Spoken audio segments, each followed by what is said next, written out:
Welcome to Difference Talks, the show that focuses on one word, differentiation, and how it is more important today than ever to discover what makes your brand unique and celebrate it with the most important people, your team. In each episode, we meet people who've had the courage to stand up and stand out, sometimes against great odds. In a world of copies, conformity, and commodities, uniqueness speaks volumes. Difference Talks.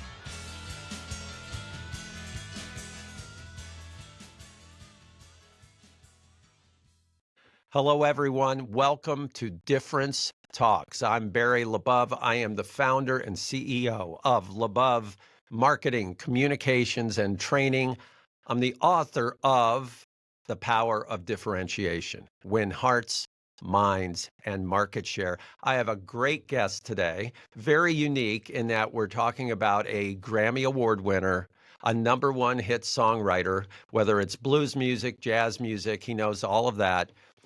And you go, okay, well, it's a music podcast, right? Well, no, he's working with businesses on how to become more creative, how to be more fluid in the way you innovate. And he's written a book about that. So we're going to have a lot of fun because this is going to be a podcast that explores creativity, teamwork, differentiation, and ultimately inspiring people. So, ladies and gentlemen, Cliff Goldmacher, welcome to the show. Tell us about you. I was going to do a big bio, but as I started to go through all this, I thought, I'm going to mess something up. So Cliff, over to you.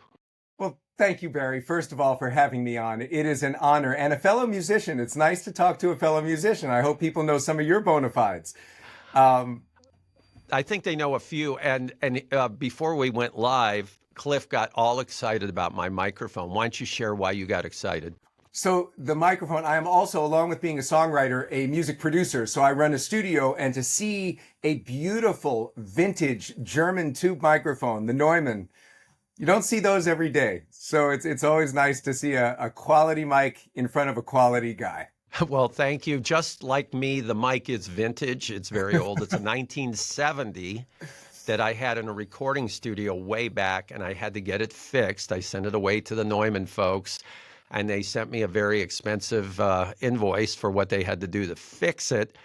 I don't even know if it's tremendous sounding compared to anything else, but I love the mic. It's a differentiator. It's something that I think is great, but I love you for bringing it up because I think you might be the only guest I have that ever says, was that a Neumann over there?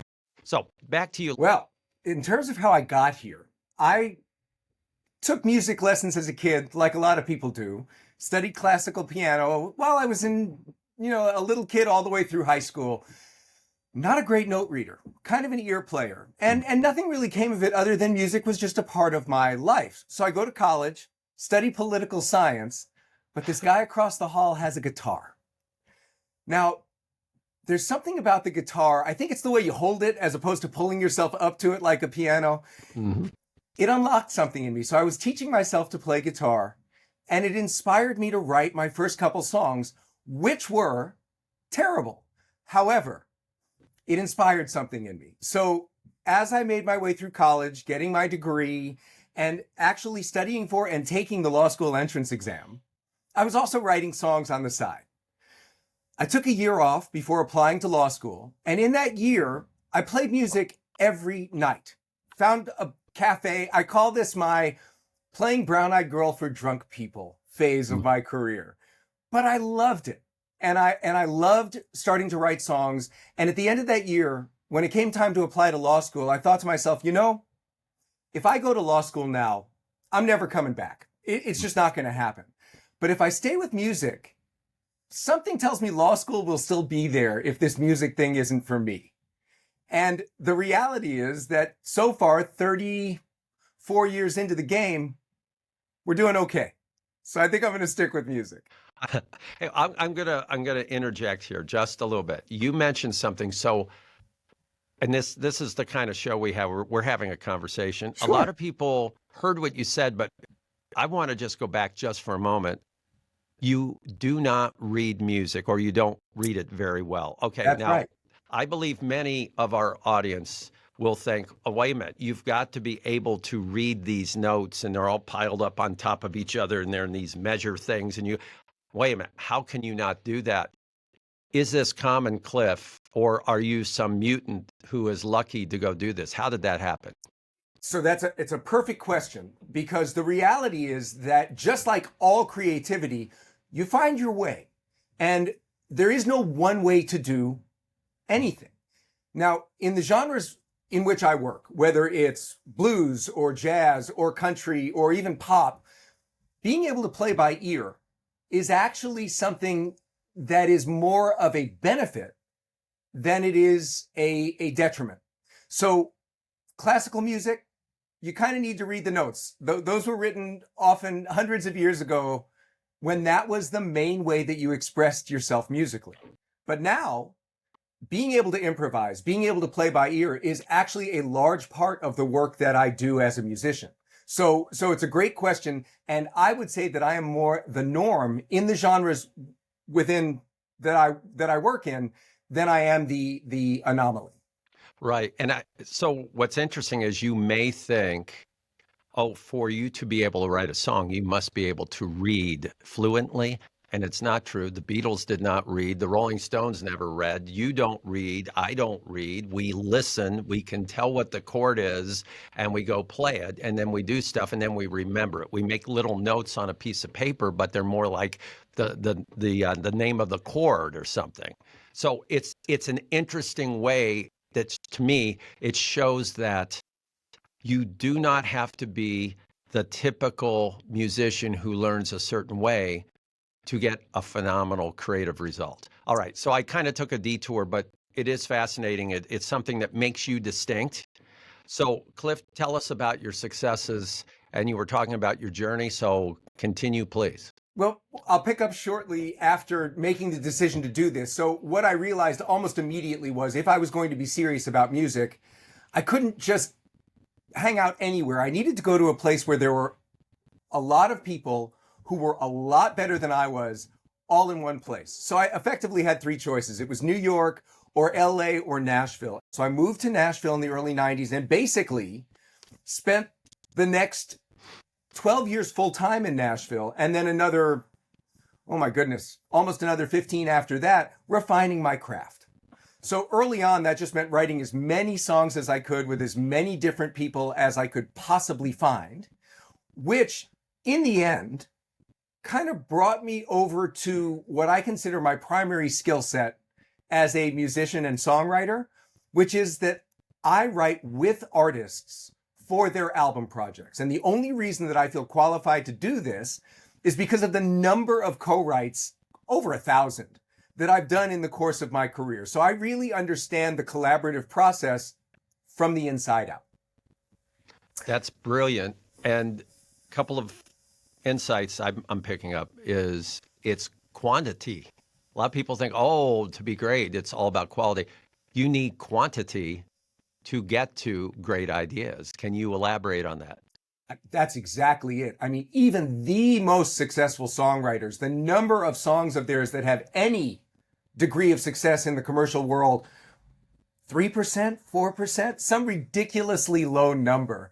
But you write songs not for the hits. You write songs because you can't help it.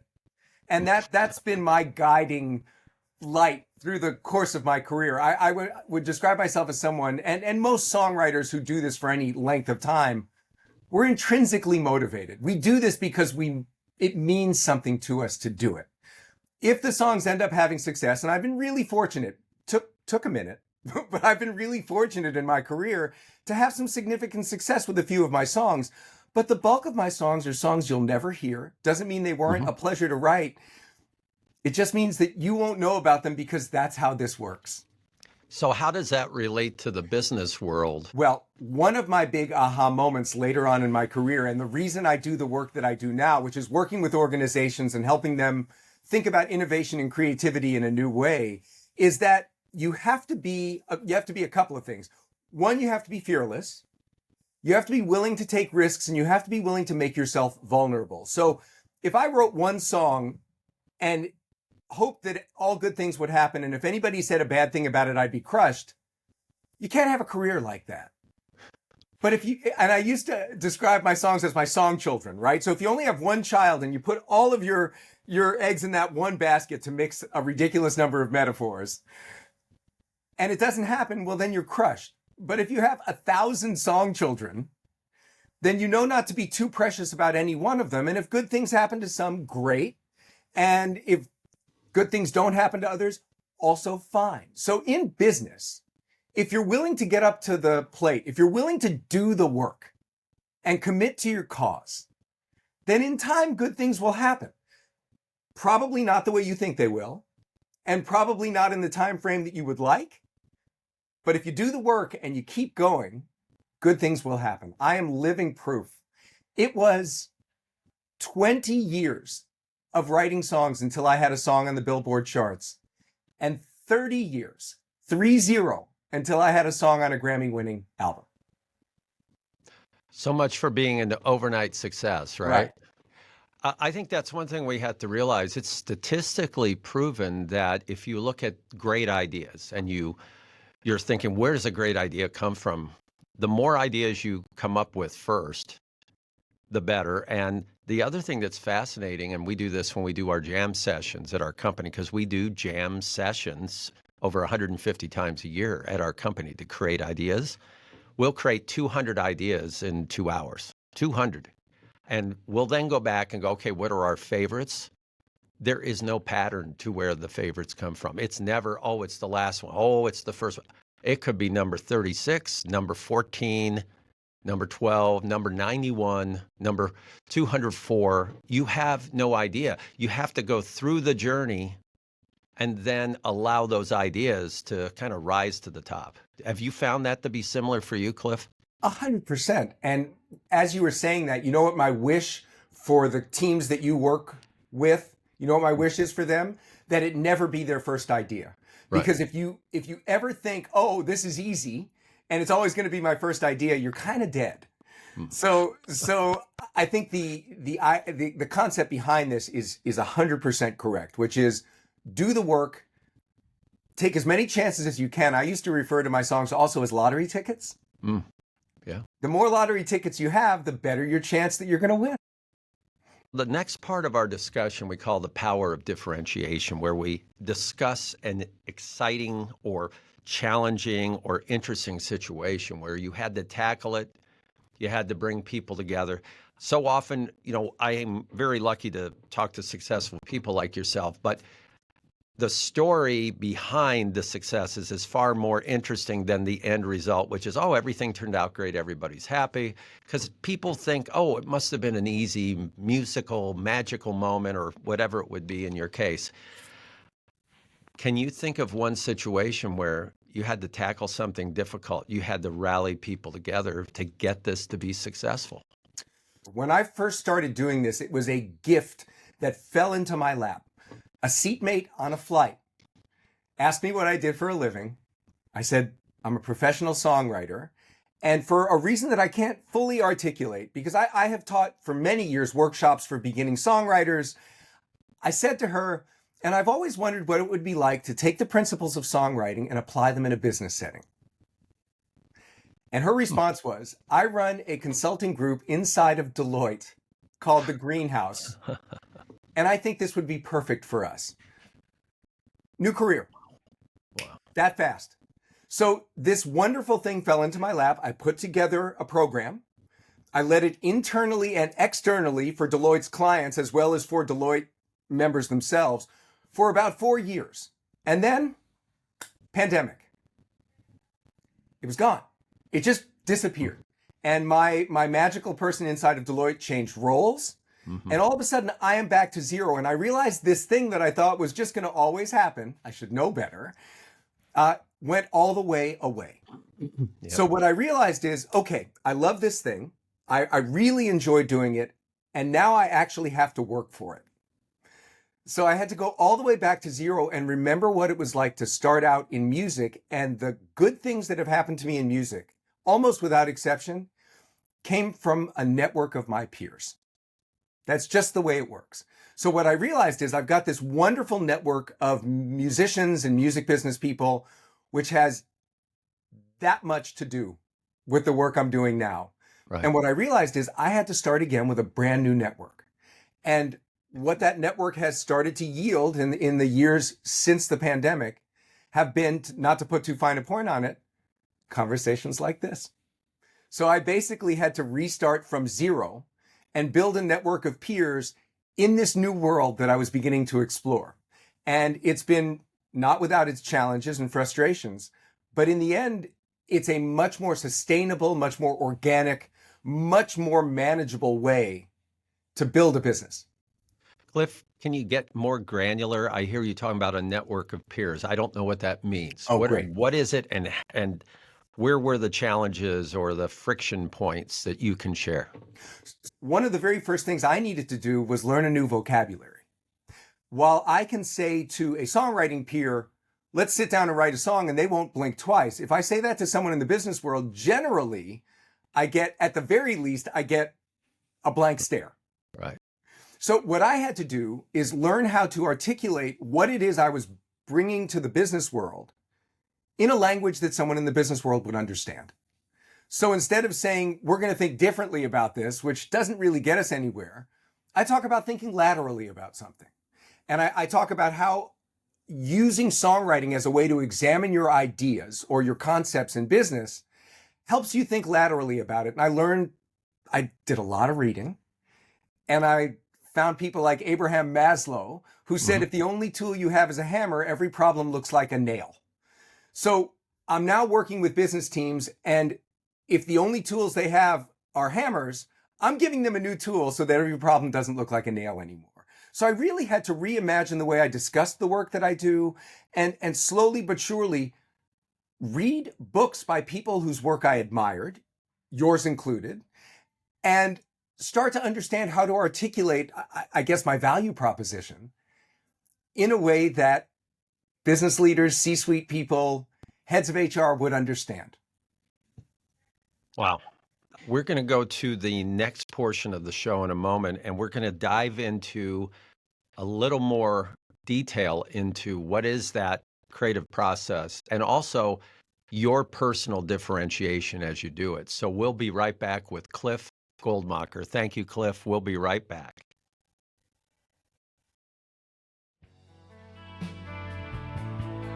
You're listening to the Difference Talks podcast. Difference Talks is brought to you by LaBeouf Marketing Communications and Training.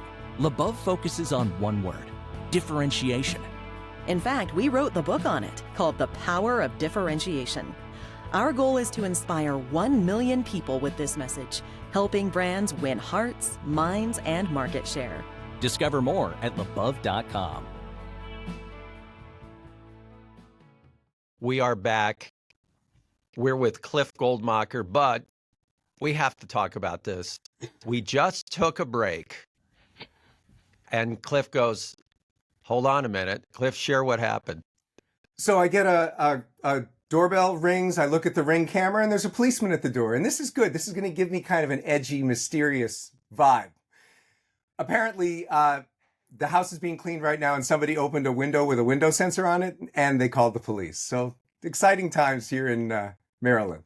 Well, that's your story, and I know you're sticking to it, but I was afraid you were going to walk off in handcuffs. I'm going, okay, well, this was a shorter podcast than we expected, but it would be a noteworthy one. So anyway, I'm glad you're here. You've sprung from the feds. There's no problem, and we can continue on. I'm just wondering if they're watching you right now and waiting for you to finish this as they get ready to haul you to the clink. Barry, you steal one car.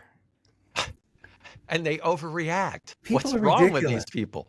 Right. All right. Can you run down what your process is when you work with a business? Because I'm playing the role of the business person. I'm going, okay, that's cool. Here's this guy. He can play guitar. That's great. Yeah. How are we going to do anything?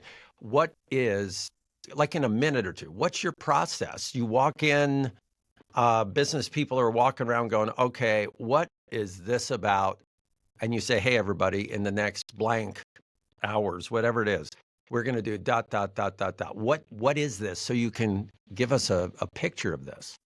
So I'm glad that you asked the question that way. One of the very first things I say to organizers who are bringing me in is, please do not tell anyone in attendance that they will be writing a song, because I don't want them to dread it. I don't want them to get preconceived ideas of what this is going to look like. So I am basically introduced as a person who is a Grammy-recognized musician and author. The end. I walk up, and in the first 10 seconds, I explain to the group that we are going to write a song, which generally gets that either the blank stare or some nervous laughter. And then I explain what it is that process is going to look like. Long story short, before the event begins, I speak to the organizer and we get a concept that is important to the organization. I then explain to everybody in attendance, we're going to take this concept, turn it into a metaphor, and write a 4-line verse and a 4-line chorus lyric. Then I'm going to ask the assembled group, what genre is your song? Is it country or blues or rock or jazz? I'm going to put it to music on the spot, and then we will all sing our new song. Now that tends to make people just a little bit uncomfortable, but the moment you begin to break down the process, here's how metaphors work. Here's what verses do. Here's what choruses do. These are bright people who are conditioned to not thinking of themselves as creative. But the moment you give them the tools, they're off to the races. I've gotten amazing songs out of groups of people who never thought they could write a song. For example, the Women in Tax event that PricewaterhouseCoopers puts on. Not necessarily what you would think as fertile ground for great songwriting material. They were fabulous. And this is across the board. One of the things that I've found in doing this work is by giving bright people the tools, every single group writes a song every single time. That's brilliant. That's brilliant. Our company does jam sessions that might be 6 hours as a break. Normally around lunchtime, we'll do a song. We'll create a song with everybody. We take them through a different process, but not necessarily any better at all. But we take them through a process of collaborating and working on ideas together. And the big statement we try to emphasize in the very beginning is that jamming is about listening. You must listen. And if you're not listening to the other person or persons, you're not going to jam. You're getting ready to talk. You're getting ready to make noise. And that's not what a really great jam session is all about. It's you literally, musically, or if it's in a board meeting, you're listening openly. You are in the moment. And then when it's your turn, you then express what you feel or see. That person that just got done performing has to now listen to you. And it's back and forth as opposed to somebody getting ready to go ta-da and ignoring everything before and after that. So very similar to your concept, but I find that jamming is primarily listening, which is a tremendous skill. Agreed. So what is your personal differentiation? What is it if somebody says, okay, Cliff, but what makes you any different? I mean, what is it?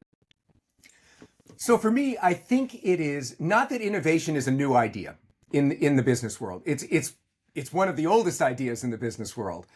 I think by looking at innovation through the lens of songwriting, I'm giving people an opportunity to think about a topic that is maybe a little overused in a new way and bringing new life to it. So when I was doing research for my book, and my book is called The Reason for the Rhymes, I realized that every skill that you work on as a songwriter builds and develops a skill that is critical for innovation. And I'll just give you an example. So, for example, the metaphor is a way of thinking differently about a topic, very much in the way that you need to think laterally in order to innovate. And it goes from there. The verse is related to creativity, and the chorus is related to great communication. So I think my differentiator is I am bringing songwriting into the world of innovation and creativity in a way that breathes new life into that world. You're taking people to a different universe so they can experience something that's totally unique, so that when they leave that universe and they come back home to the business world, to the Women in Taxes events or whatever, they can then apply it. That's what happens. You actually step into this different universe. It takes some of the boundaries away and the rules and the shackles are thrown off, and you're having fun and you're messing around and you're experimenting and you're going, wow, we can actually do this. And I think another thing you learn when this happens is, gee, we actually can work as a team. We actually have some team building going on here. I had no idea this was going to happen. And then the great news that you do is you then allow them and inspire them to bring it back to the workplace or even in their personal life. All right, crazy question. I'm going off script. Your number one hit. Yes. It's a jazz song, right? Yep. Okay. Is it your favorite song of all the songs you've written? That's a great question. It is not. I love it.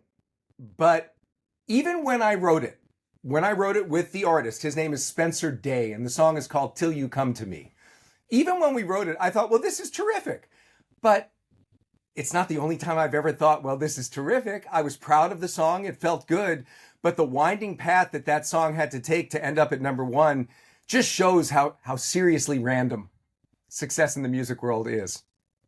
You know, my band called Mark Urgent, which is the name of the band itself, had a song called On a Night Like This, and it was on an MTV video and Billboard charts, things like that. Okay.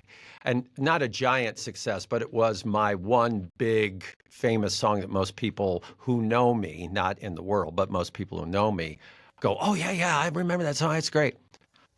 It's not my favorite. Right. At all. I mean, I like the song. I think it's great, but man, I have other favorites. What does that say about creativity that your favorite song is not the one that everybody knows you for? It says a couple of things, I think. One of the things that it says is not to be too precious about any one creation. You know, because if you decide something is the one and it doesn't work out, you'll get discouraged in a way that may stop you from continuing to create. But on top of that, I think what it shows us is we can create, but it's up to the world at large to decide whether it's what they're ready for. And, you know, it doesn't mean that it's not good just because it doesn't have success. And it doesn't mean that it's not bad if it does. You know, there's no real connection in my mind between what it is we create and how the world will necessarily respond to that creation. And the classic example is that every record label but one passed on the Beatles. Right. What was the worst rejection, the most cutting rejection you've ever had in the music industry? I'll share you mine after you do yours. So, you know, early on, especially when I was still really vulnerable and really fragile around my songwriting, I had a record exec once tell me he hated one of my songs. Why that's necessary, I will never know. And I really, honestly, if I can speak as a music veteran now, I think that sort of unkindness does so much harm.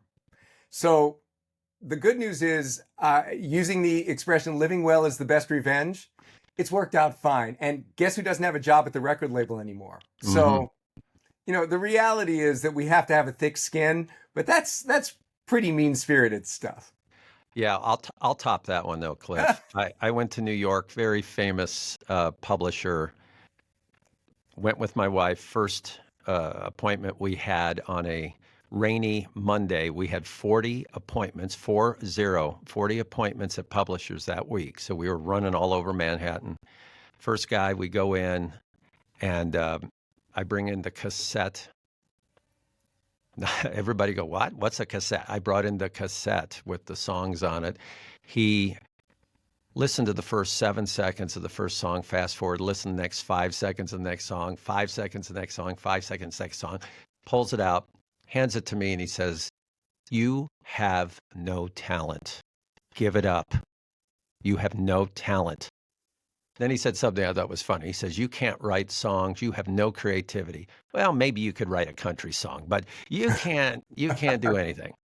So I said, okay. So I took the cassette. I said to my wife, "We've got to get back home. Let's get on the next flight." And she said, "Come on, silly. You can't take him seriously. I said, I don't know. So we go to the very next publisher, which is Billy Joel's publisher. I'm depressed. I walked under the door when I walked in there because I was so small. I felt so terrible. And I gave him the cassette. He listens to all of them all the way through. I said, thank you. I'm going to leave, but thank you for the time. He goes, hey, kid, what's wrong with you? I said, what do you mean? He said, I want to publish one of your songs and you're walking off. What is going on? I said, well, so-and-so was my last appointment. And he said, I have no talent. And he said, kid, that guy says that to everybody. Don't listen to him. I'm going to publish your song. So he did. I go to the next 38. The next 38 appointments were pleasant, nice, but did not get one song published. That's the life of being creative. You're going to be rejected, maybe even verbally abused. Then you're going to be accepted. And then there's a bunch of neutrality and you don't know. And like you said, it's the audience that makes the decision. Yeah. But if you give up with the one audience that hates you, you're going to miss out on some good things. What would you like to leave for our audience as a parting thought or inspiration or aha?